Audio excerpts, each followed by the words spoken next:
because as individuals, you perhaps deserve more than just the standard walk round, trip round the village. I felt that you needed some idea, perhaps, from my point of view anyway, of how I would go about interpreting something. You're interpreting family trees and family histories. My interest is interpreting places through photography.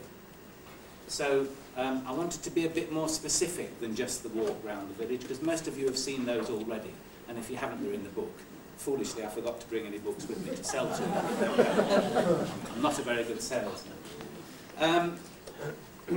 One of the interesting aspects, as I understand it, of family history research, or whatever title you call it now, I don't know whether it still goes by that title, but you know what I'm talking about, is family reconstitution. It's not just, a list of fathers and sons and daughters and wives, because at the end of the day, so what? It's just a list of names and dates. It only really becomes interesting when you can put flesh onto those skeletons, I suspect. That would be my thinking anyway, that I would want to know what life was like in 1850 if I'd managed to trace an ancestor back that far. What life was like for him or his wife or his children in the 1750s if I'd managed to get even that far back. So the link between my interest in photography and your interest in family history is that I'm attempting to do a similar thing for individuals as you are maybe for families. And what I've found increasingly in recent years is that I'm becoming interested not just in one-off pictures of Bulkington or Bedworth or Nuneaton. Of course I am interested in those, always. But what I'm particularly interested in is perhaps the work of one person or several people. So that in the sense of, if I'm interested in literature as I am, I'm interested in the life of a particular writer, and I may get some clues to that life from what he writes. So in this interest in photography, what I'm hoping is that by showing a lot of photographs taken by one person, one begins to pick up an idea of what that person was like, what their life was like. And so I've picked out tonight the slides of one particular person. Many of you will have seen some of these before. The Bedworth Society in one or two of our meetings have organised sessions where we've shown some of them. I don't think I've shown all this number before tonight. And these are the slides or the pictures that were taken by Stanley Alcott. And Stanley Alcott lived in Ryton, lived in the village all his life. A fascinating man. He had a lot of interests. He was involved, obviously, in farming, and that's the first interesting thing about him, because on the whole, we don't come across many good pictures of farms and farming, because traditionally farmers have been far too busy to be going around a field with a box Brownie camera taking pictures. They just didn't have the time, and a lot of them didn't have the inclination. But for us now, 50 years on, 40 years on, even 30 years on, to have a look through the camera lens at what farming was like, or what life on a farm was like, is absolutely fascinating. So there was that. There was then the fact that he was an extremely good and accomplished photographer. On the whole, most of us who are interested in photography, or probably any hobby or any interest, oh, thank goodness, it's getting a bit hard now to start again. We tend to do our best work probably over a, 20, maybe 30-year span, if we're lucky. And so when we look at Stanley Alcott's pictures, the vast majority of them fall into the 1950s and 1960s. So that immediately begins to place him in a historical context. I know a lot of us can remember the 50s and 60s, and we don't like to think of it as history, but it is. You know, it's over, 40-odd years now since the coronation, and I can remember it far too clearly. But it is interesting as a piece of history. So what these pictures of Stanley Alcott's do is to crystallise, in a way, certain aspects of life in Bulkington in the 50s and 60s. And that I hope will be of sufficient interest to you. There is a combination of pictures. He used a lot of black and white film, as people did in those days. An awful lot of black and white film, and I think myself that his best work was done in black and white. But he also, during the late 50s and also into the 60s, was taken up, as most of us were, with the increasing quality of colour photography. And so he did a lot of colour work as well. And he used to make slides, big 2-inch by 2-inch slides with the old magic lantern, and he made his own magic lantern to show them on, incidentally, because photography wasn't his only interest. And I've managed to copy the majority of those. So what you're going to see tonight, with comments whenever she feels necessary from Sally, and whenever any of you feel necessary, please chip in, of Stanley Alcott. First of all, the black and white pictures that he took, and then leading on to some colour ones. And then, because of my vanity, just at the end I've added about 12 or so that I've taken myself in the last 18 months or so. Because just as Stanley Alcott built up a body of work that represents him as a photographer, I suppose I'm doing the same. Goodness knows what anybody will make of my lot when they have to sort it out. That'll be the first problem. Right.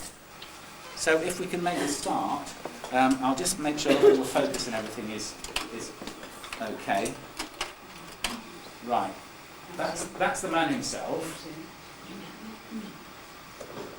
Now, many of you, I'm sure, I'm not running away. Many of you, I'm sure, will remember him. He died nearly 10 years ago. I was extremely fortunate in being able to phone him and ask him if he minded me using some of his pictures in my book, Bulkington and Old Photographs. Actually, quite what I would have done if he'd said, no, you can't do this, I don't know. It would have been a very thin book. And if May Dawkins hadn't been around to supplement it, it would have been an even thinner book. It would actually have been about a 4-page leaflet, I think. But there we are. There he was, working in the farm at the top end of Brighton, you know, as far as you can go, really, at Brighton. Not Branson's farm, but just sort of around the corner, where the semi-detached houses now are on the left-hand side, up at the top end of Long Street. That was where the farm was and where the farming took place. So there's the man whose work we are looking at tonight. A lot of these slides won't need a lot of comment. Stan with his friend Phil, they spent a lot of time together, worked together, shared hobbies. Do you want to leave the lights on at the back, or would you prefer it dark? Can everybody see clearly, or would you prefer it to...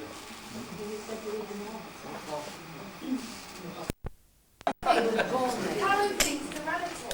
Oh right, I'm only giving the talk. I don't know where it was from. I think so. Yes, he lived there. He was born there. Right. Sally tells us he was born there. So yes. Right.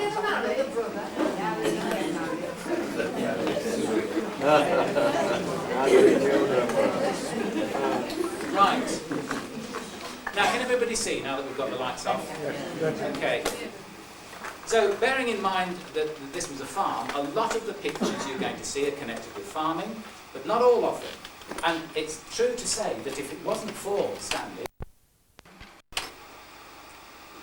Again, remember what I'm saying, that these pictures date from the 50s and the 60s. And it absolutely hits you, doesn't it? You know, little boys now, I don't think even at Christmas would wear ties to sing round the piano. But we did. I was a little boy in the 50s, and it's the sort of thing you did. A family sing-song round the piano. We have a bit of a up here, John. That's her husband's grandma on that picture. The trouble with you family historians, you can't keep off the subject. Right. Well, that's excellent. He was particularly interested, as well as photography, he was very interested in sound recording in the early days of sound recordings, and made all sorts of complicated recording instruments, which were apparently of a very high standard. And there he is with part of that equipment. I'm not sure. I think it's still around. I think it's safe somewhere. All the photographs are safe. They're not in my collection, but what the name of the man who owned the garage, the Peugeot garage. he yes, he is looking after all the slides, and they're in dry conditions, which is fine. And I think something similar has happened to all that, because I think it's of the quality that museums would be interested in. That was his mother. And some of the pictures that Stanley took of his mother are beautiful. You'll see a few more of them later. He was a very, very sensitive photographer, producing work of very high quality. Remember that during the 1950s and 60s, all this black and white photography would have been done by him. He would have developed his own films and printed them. And it wasn't easy in those days. Modern printing is a doddle, really. But in the old days of bromide paper, it was complicated and difficult to get decent pictures. And some of the lighting in some of Stanley's pictures is absolutely superb. That's his mother again, cleaning the eggs. Yes, I stood there by the side of her and helped her do it. Really? Yeah. So that's interesting because it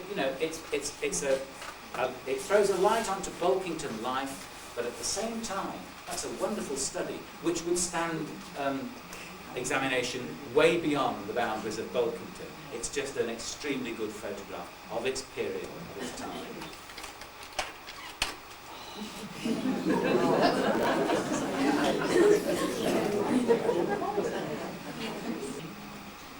And the lighting is super. It's very, very easy to bleach out, to overexpose it, but to manage that in the 50s took some doing. How old is she, John, there? 84. Yes, 84. She died a few years later, I think, Sally, didn't she? Yeah.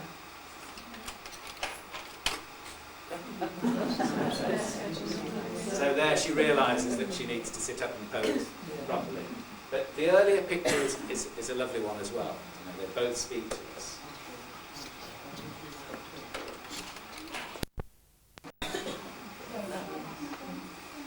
Now, one of the photographers I admire nationally is Jane Bown, who has worked for many, many years for the Observer, Sunday Observer.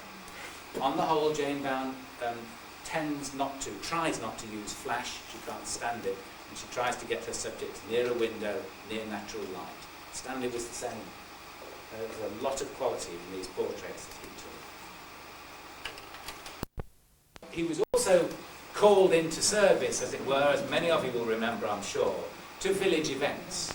And he would take pictures of weddings, he'd take pictures of church functions, of do's like that. I'm not quite sure which one that was, but there are lots and lots of pictures in the collection of village occasions, largely in the schoolroom, I suppose, in the village school. It would be a church meeting, I think, a church meeting. Anyone recognise themselves? Yeah.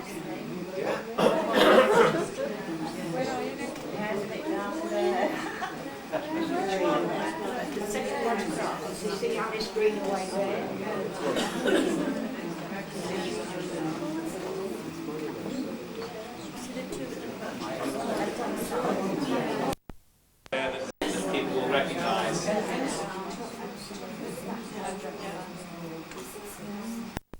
Taking pictures of the floods. I don't think this was local actually. I think it was somewhere over near Tamworth. He must have got over that way on some occasion and took this picture of the fields completely submerged.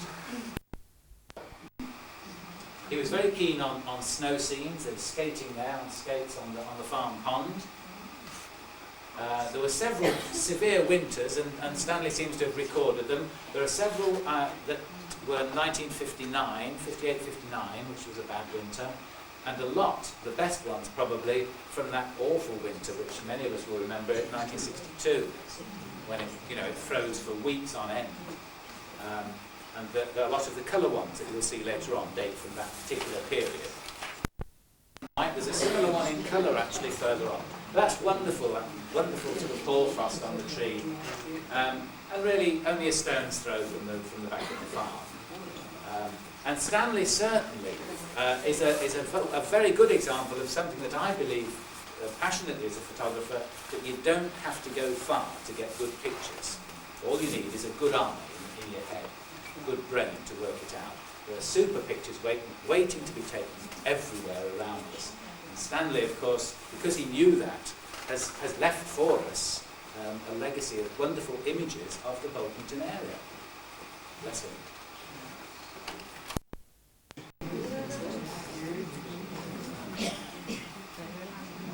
It's several years, really, since we've had a winter like that, when those sorts of pictures could be taken. 1990, 91, I suppose, was the last time.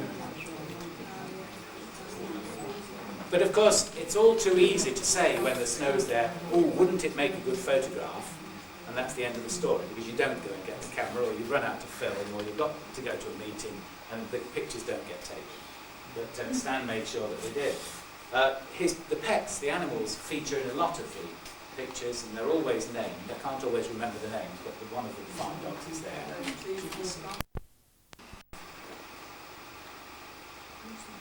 But this is the lane down from the farm, past the farm, down, I suppose looking over towards Bulkington, really, down there. And up to the right would be where Branson's farm is.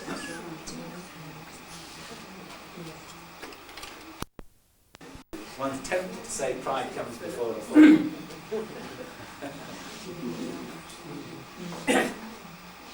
But he's not doing so badly. The farming pictures, I think, are particularly interesting. And farming, obviously, is going through terrible times at the moment.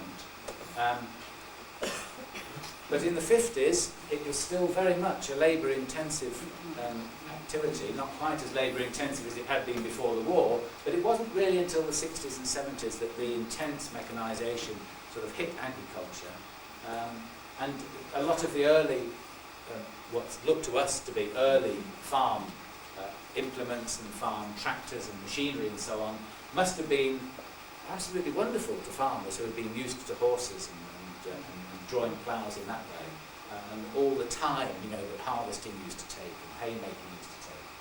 But here we are, taken in Bedworth, in Bulkington, and still the grain being stewed in ways that it had been done for centuries.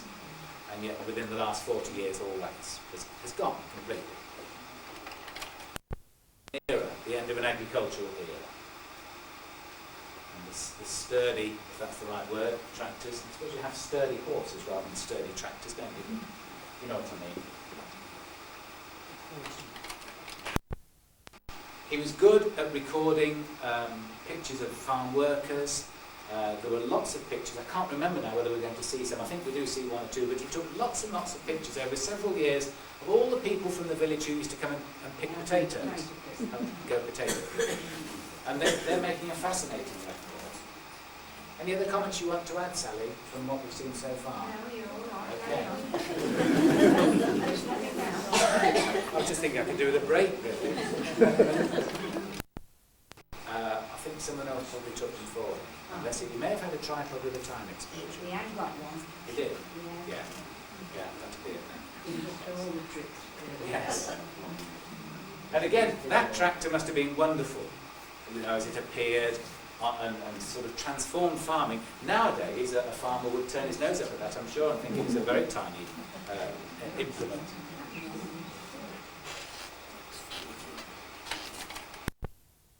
Because he certainly photographed it. And as I said in my introduction to you, it's wonderful, really, when we can get pictures of activities on farms, because all too often they just haven't been taken, and yet there's been a revolution in farming which has gone unrecorded.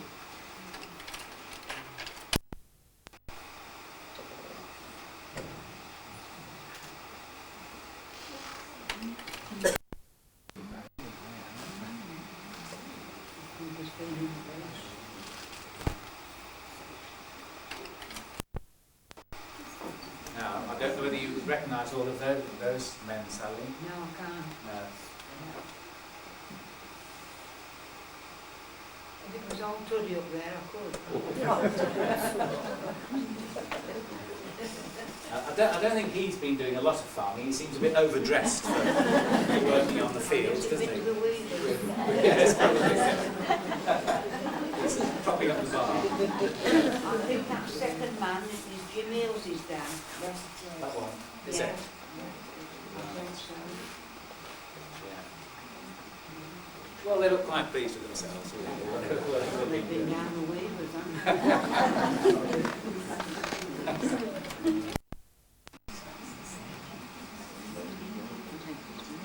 Who were those two, Sally?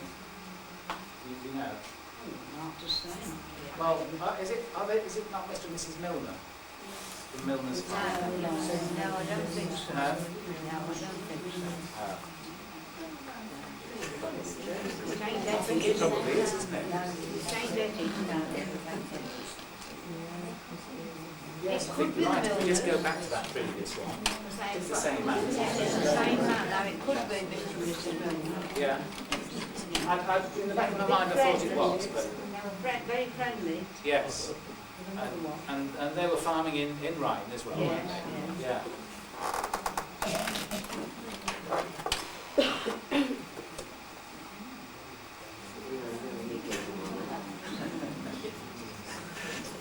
Now I think it's a bit late for Land Army, but it could easily be, couldn't it?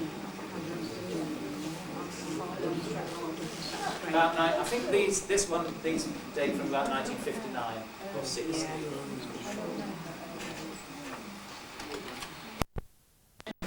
Back to his mother again, and again the quality of that picture is extraordinary. The lighting is marvellous, and the dog was cooperative as well. It really is a superb picture, and taken here in Bulkington. We need to be proud of it, really. Well, you could get into trouble, keep saying in Bulkington because it's right. Well, I know.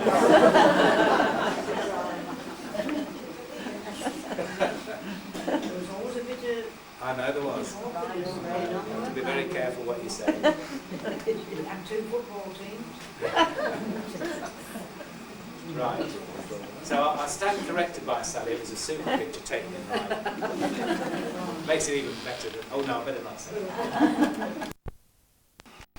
Well, I suppose horse and carts, give way to the lorry. Yeah.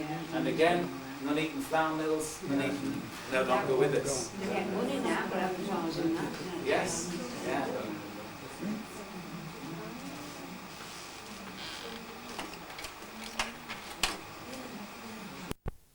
And I think they're planting potatoes, aren't they? Yes.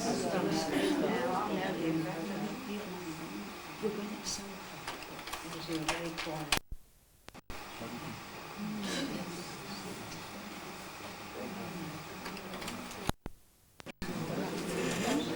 Flashing. Tanner bucket. Is that what they paid? Yeah.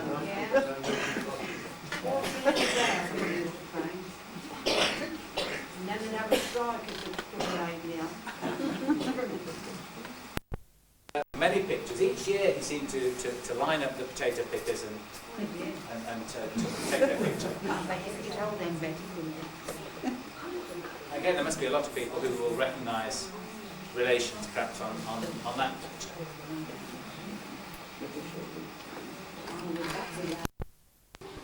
The buckets, they're not buckets, they're pails, aren't they, really, when they're like that? There's a subtle distinction between a bucket and a pail.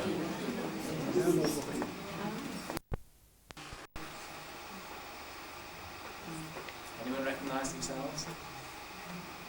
In younger days?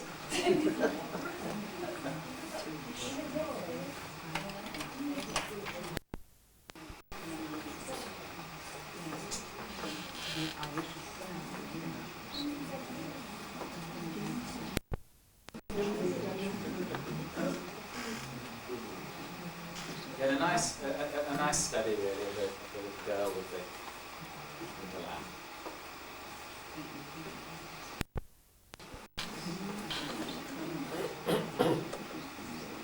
Again, it's a tribute to him really that he was prepared to get the camera out and to record these things. So often they do go unrecorded.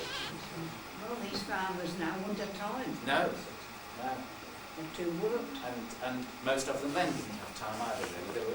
It's always been a busy, hard-working occupation, hasn't it, being a farmer. All his photographs, the negatives and the photographs, were all very carefully annotated. So we know when they were taken and what they are, what field it was taken. He recorded all those details, which are marvellous. I wish I could do the same. I can't even get the year right. Sorry? No, a lot of those, it would be interesting to know those, say for instance the potato things. We didn't do that.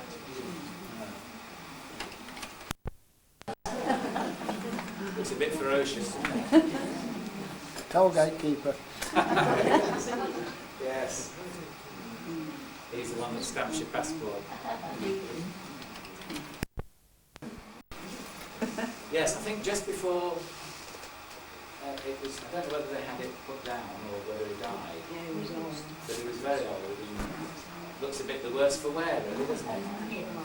Poor thing, yeah.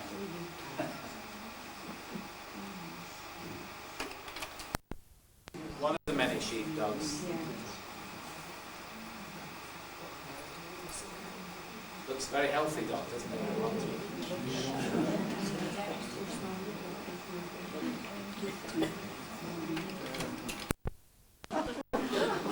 Now this is a sequence of 3 pictures actually. So it's a pig or a piglet actually getting into the shed or the sty, I suppose. So that's the first picture. That's when he's nearly in. And the third one, on his way out. But again, it's lovely. So, we're picking up more information about him, aren't we? But there's a sense of humour at work. That he's got, and he was prepared to wait and get those photographs right. It's great. Of the farmyard itself, the barns and the outbuildings, and those big trees. Those are the same trees that we saw with all the hoarfrost on them on an earlier slide.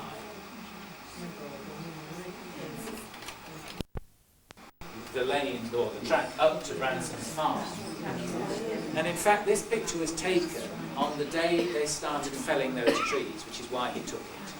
And the lorry there that you can see is the lorry that has come to fell the trees, or to bring the men and the equipment to fell those trees. They must have been wonderful trees.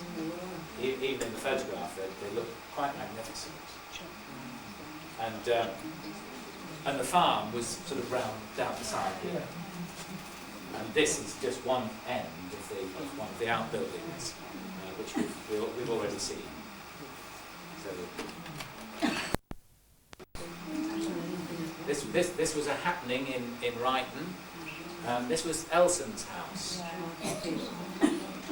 and I'm not quite sure what happened. Was there a gas leak and an explosion, and it sort of fell down? Something like that, wasn't it? But it must have been a bit of a shock if you were woken up, looked out and saw the end wall that disappeared. The bed was sliding down there. Very disconcerting.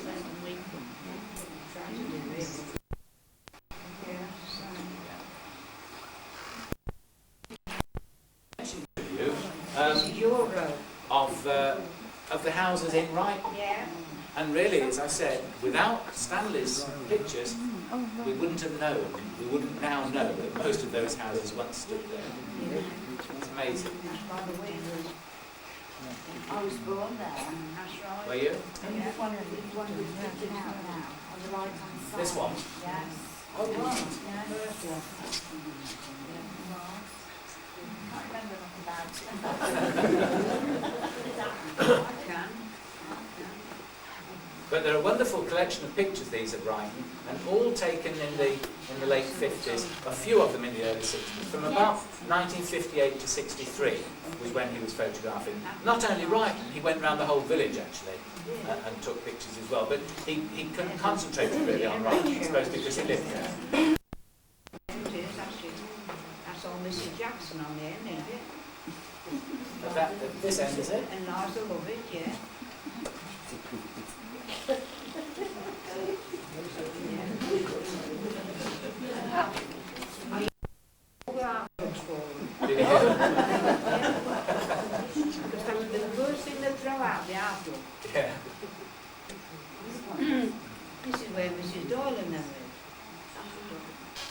The little old man over your yard, look. Up The there? little house. Up there? No, the little house where the, that's in the front, that's the front and that's the one round the side. Oh, right. Yeah. Yes. Yeah, the fence has seen better days. It looks as if in an emergency the fence is used to light the fire. Yeah.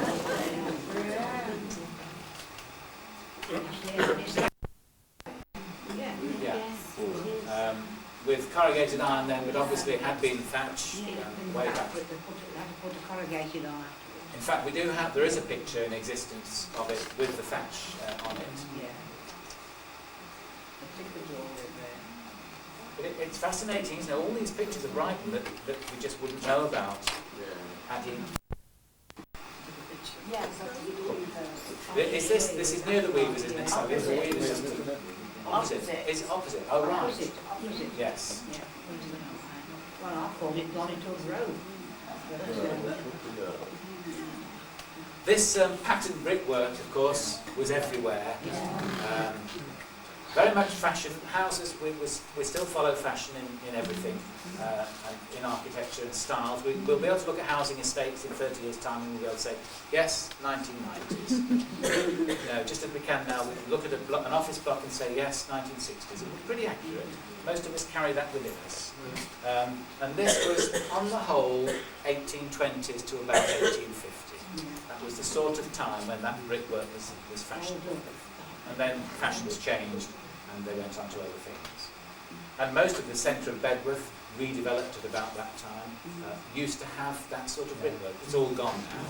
You still catch it occasionally on cottages now and again, or farm buildings where it hasn't been rendered. The railway cottages was on Yes. that's about 1840, 50. They were tiny little cottages, weren't they? Yes. That's Mr. Brown. Mr. Brown? Yeah. Is it? Yes.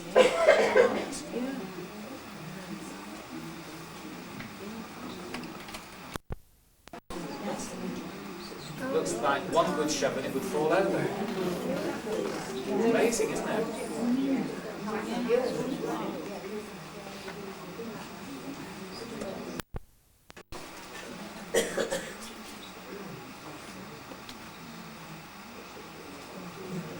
And of course the vast majority of these are Milner's Farm, wasn't it? Huge building.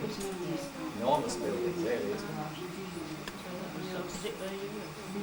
It cost a bit to heat that nowadays, wouldn't it? And that stood, I suppose, where Milner Close now is.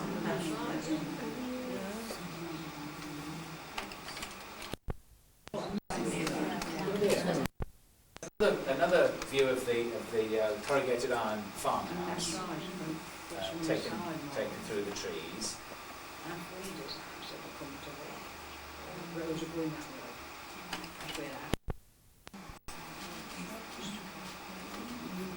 That looks like a bloody shop. Curly Garrett used to be on the end. Sitting on the roof. Yeah, that's it. What it was, a little shop.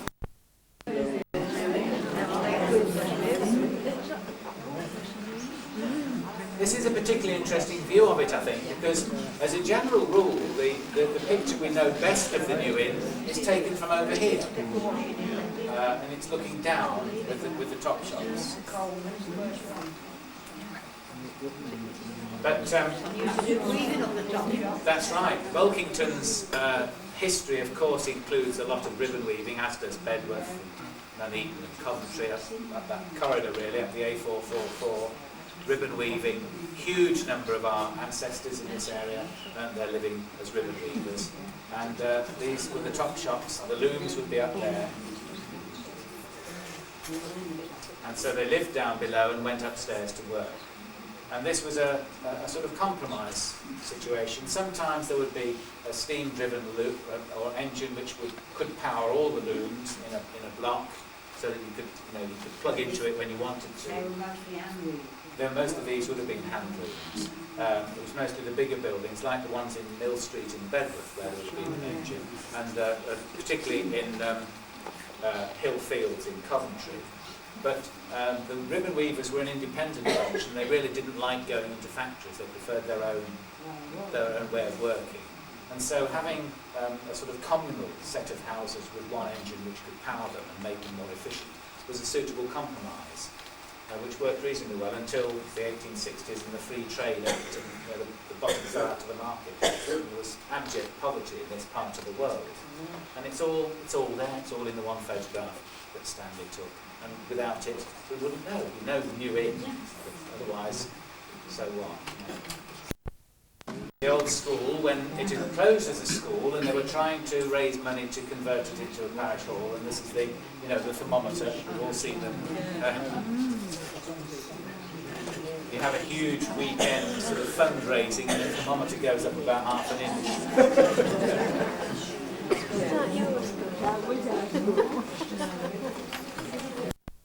These are some of the others that Stanley took actually around the centre of the village. We've moved away from Brighton now, and this is Leicester Street.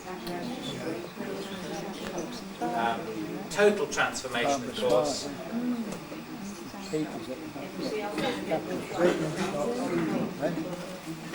With the school road going across the top. And very much here, I suppose, is what remains of the old village square. We won't go into the dispute over the village square in recent years, but that was it.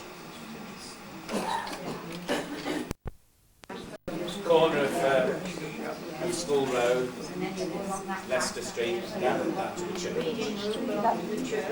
Yes, the reading room was over here, wasn't it? Yeah. Right hand side.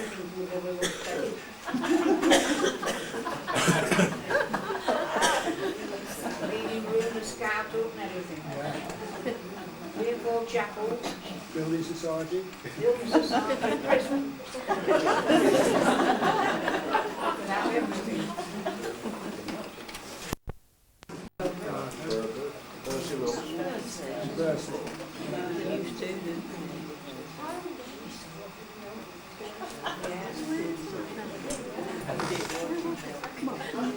It's a nice picture, that. It's interesting when you do manage to get the shopkeeper or the owner actually outside the shop.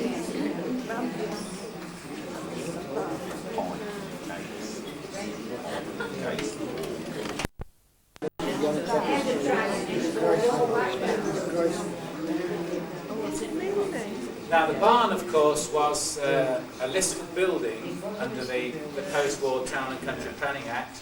It was actually what was then called a Grade 3 listed building. It was only Grade 1, 2 and 2 starved now. It used to be 1, 2 and 3. This was a Grade 3 listed building, which was pulled down to make way for what is now the garage. Pull the next one down, is there? That was black and white. It was? Yeah. Very sad, because it was obviously a fine old building. They paid the fine, didn't they? They didn't care. If it had managed to hang on for another maybe 10, 15 years, there would have been perhaps a chance. The opinions were changing, but they didn't change fast enough. If you was in with a no, he was all right. That's right. Back down and put the place up for them. Now they're building another place for them. The health centre now stands on that side. Tree's still there. Tree's still there. Fine building, really a lovely building. Yeah, I mean, But again, the Lewises lived there, and they also owned a factory. They did. To do the weaving. yes, further down, The tape weaving. yes. This is the only picture I've seen of this quality, anyway, of that particular building. I've seen it on one or two, distant shots. But had Stanley not taken that picture, we wouldn't have known what stood there. And it was a superb That's where building. the closes now, all down there. Yes, that's right. Yes, Villa Close. That looks like the limes to me. Well, it's the Villa Farms building. They're the same, Yeah. similar features. Yes, same trees. Yes. Yeah. And down Coventry Road, of course, I think there were allotments, weren't there, on the Yes, what we used to call the forest. Yes. the forest? The forest. And the little brook at the bottom, you've got the water from and everything. Yeah.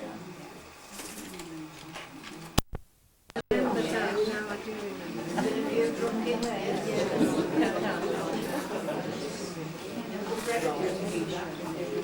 Larry Grayson, That's where he learnt all his tricks. yeah, Yeah.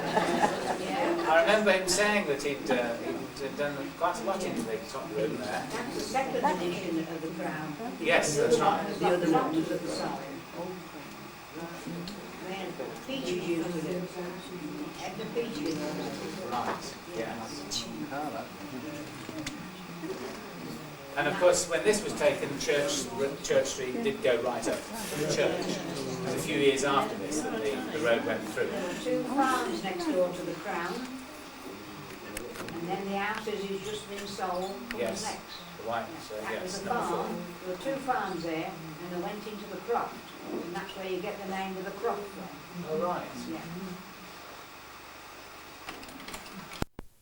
Now, these pictures, some of which were taken at the same time as the black and white ones, but rather than mixing them up, I've kept them separate. But most of these are the late 50s and through to about 1966, 67. That seems to be about when he stopped taking them. But again, you know, how often do we see hens now running around like that? Not all that.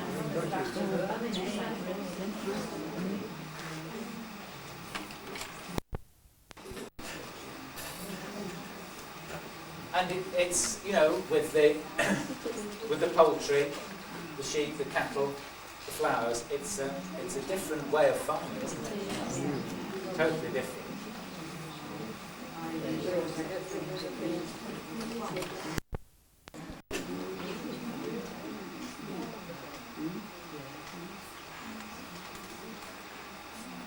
Those of you with memories of Bulkington of earlier years, if you had anything to do with Bedworth as well, hopefully from next Monday we've got the Bedworth Society is putting up an exhibition of pictures that we've discovered, literally discovered, that were taken in Bedworth in 1948, and exactly 50 years ago.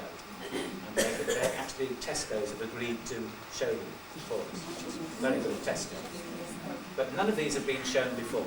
It's a real discovery.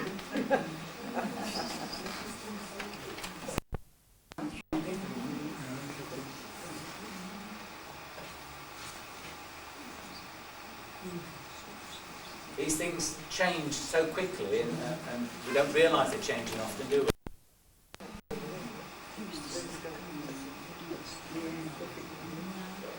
I should imagine the grain barons of East Anglia would laugh themselves silly, you know, to see a picture like that now, because it just wouldn't work. It's just not economical.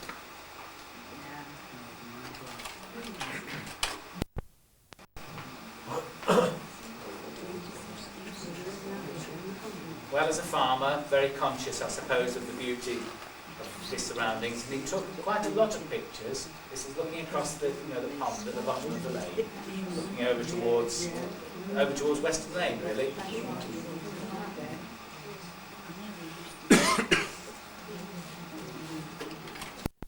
It's a standard view of the new inn that we've seen before, but I hadn't realised he'd done it in colour until I was able to you know, see this later collection.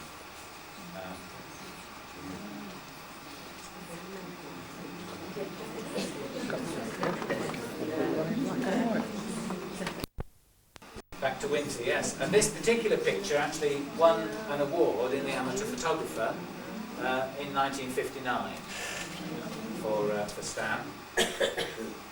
I think some of them are better. Some of his other snow scenes are better than that one. But it just depends what the competition was like and what the terms of the competition were. But certainly that won an award. But that's lovely, and I think the art of a lot of really, really good colour photography is to go for the subtlety like that. It could almost be a tone black and white picture, but it's not quite. It's just a hint of colour, and the quality of that picture is superb. It's not easy to take good pictures in the snow. exposure meters are thrown haywire and it's most complicated. That's a really good photograph. It was seen as a black and white picture. We did black and white copies of it, but I didn't realise he'd taken the colour slide. Taken from the church tower, obviously, looking down Church Street. And there's the villa that we saw earlier. And you're very, very quickly into the open fields, aren't you? And out over towards Barnes and Bulkington. Straight down the train, you want to put your head on.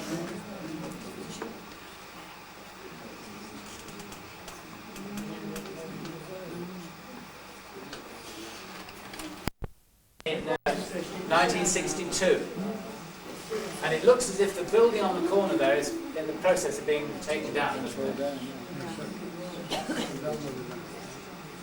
round Little's corner.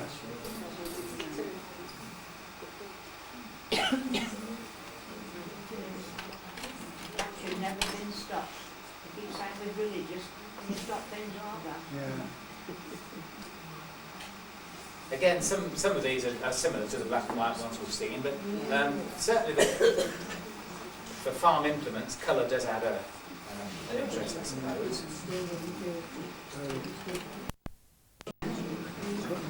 And hedging, of course, a rare skill. It looks as if he had it. The dog always there with him. It's a lovely one. It's a lovely picture, actually.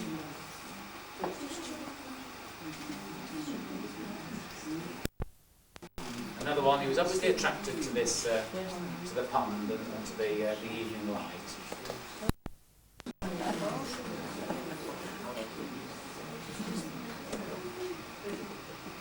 They look healthy, don't they?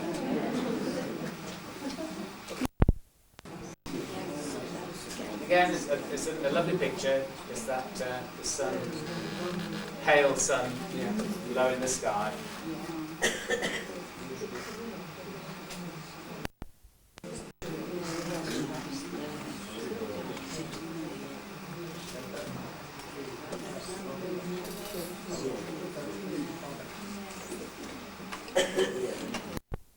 Weasel. Yeah, a weasel up in the tree.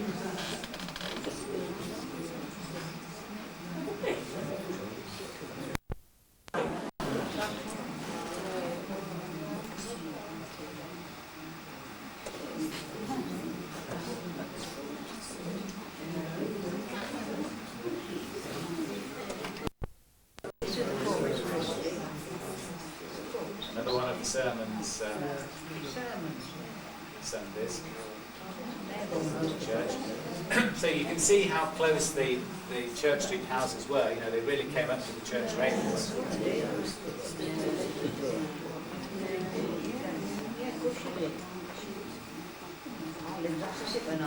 A lot of the little girls there in 1962 will be looking somewhat more matronly by now. Don't we all?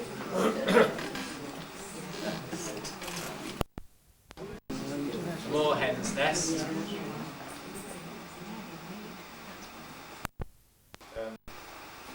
You know something about Stanley Alcott. You know, as a consequence of seeing what he produced, I feel that we know more about him.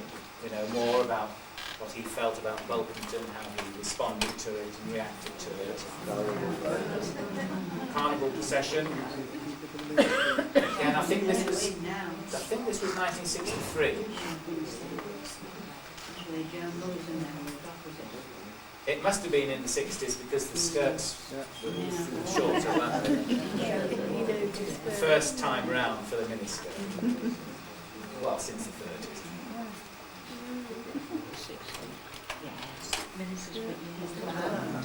At your band. Yeah, Wilkington band.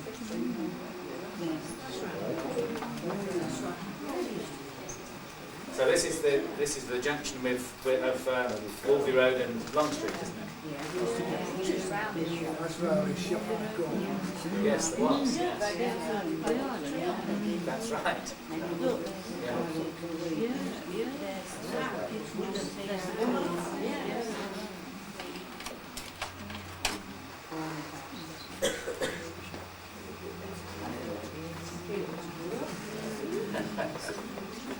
I think it must be new then. those blades look ferociously shiny.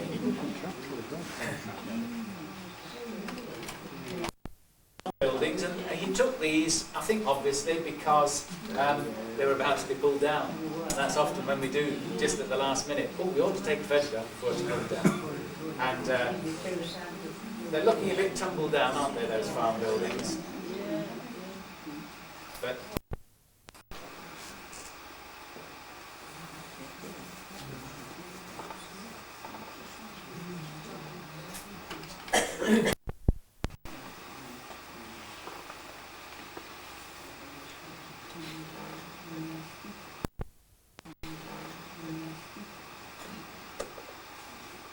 it's surprising how many farms, though, that just don't have pictures. You know, we don't have a picture to say what they used to look like. There are one or two of the farm that May Dawkins, the record family, lived in. She had one or two which we've got copies of.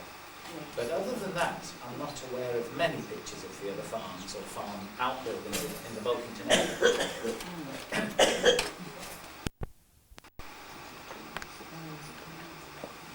So a tribute to Stanley.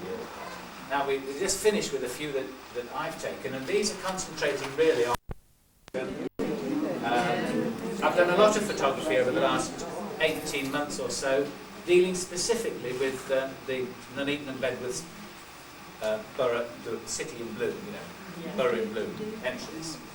And so last year in particular it was to produce pictures for a calendar. This year it's just to keep updating the collection so I can look at last year's and look at this year's and show them to audiences such as yourself. I think the new inn did extremely well to soften the fairly harsh outlines of that brick building. I think they've done remarkably well. That was last year. They've done equally well, I think, this year.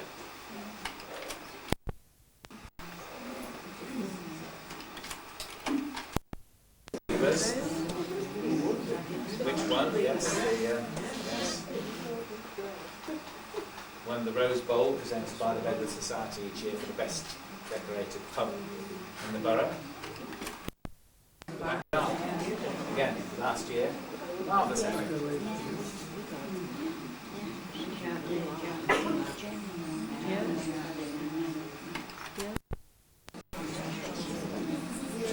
I kept going back time and time again to this corner because it was very attractive. I think they must have thought I was daft in the little cafe.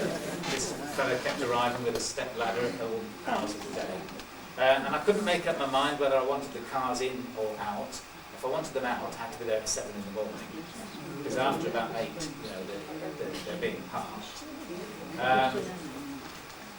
But I knew that I wanted one of these pictures showing Bulkington Church and these flowers in some form or other in the calendar this year's calendar, obviously last year when I was taking it. The flowers and the church to the left of the flowers, that was earlier because the flowers aren't there. Sometimes the cars were there. I couldn't work. Oh, terrible. I wasted an awful lot of film. But eventually that was the one that we chose. I was quite pleased with that because I liked the light, and the secret of photography is light. And just striking the side, although it's not a bright blue sky day, as most of them were, it just captures the side of the church, and it also captures the flowers as well. It's just popped down to focus and never mind.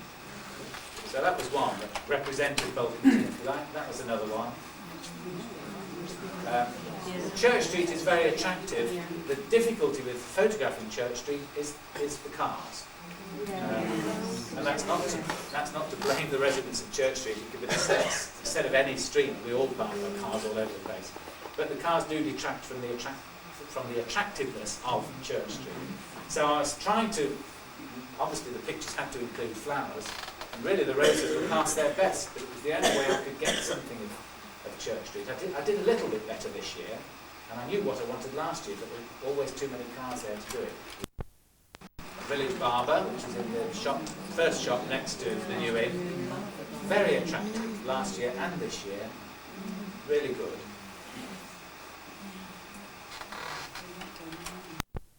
Early this year, rather than I wanted to have the borough in bloom throughout the year, so I've got pictures taken in January. And I was lying down actually to take this picture. Yes, it's Western Hall. Well, I wouldn't dare show a picture, not Bulkington or right here. Yes, that's Western Hall in well, January or February of this year. But again, it's just catching the light in the right place. The Flower Festival in the parish church earlier this year. I took a lot of pictures that weekend. I've just put a couple of them in because it's an important part. Stan used to do this. Stan Orcott used to go around taking pictures, lots and lots of pictures that he took of flower festivals, of church events, you know. He was genuinely trying to record the life of the village as well as his own individual interests. But yes, they were lovely. It was a wonderful.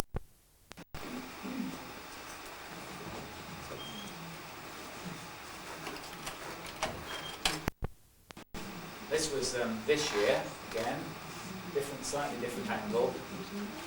The flower beds are different. And I didn't, because I wasn't doing it specifically for a publication, I didn't take as many, and I couldn't afford the time anyway to go around in the way that I had done last year. But it is interesting to compare year with year, build up a collection of how the gardeners, the Parks Department have interpreted their task over the succeeding years. Quite a nice one, I think, at Church Street. It was a Sunday, and when I was setting the camera up, the car on the left there wasn't there. But it arrived, and I couldn't go well ask it to move. But really,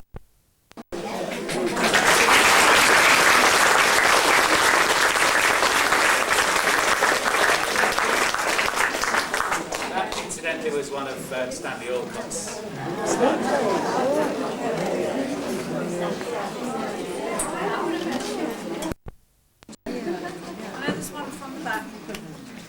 I want to know if anybody remembers a man called Bert or Bertie Wilson. He used to play footy or cricket in the village back in the 1920s. He used to be Bert Wilson in Shilton. Do you mean Elsie Wilson's husband? She was a hairdresser, weren't she? There were three of them. They were copying people in the first place. Because from London. No? There was Bert and Ernie. Somebody from Dunchurch, they came from Dunchurch. He's still that man who was in Oakham, you know, the one with the Yeah, one it was in Oakham before, we found him there, didn't we? Where he came from. Can I thank Sally for her contributions?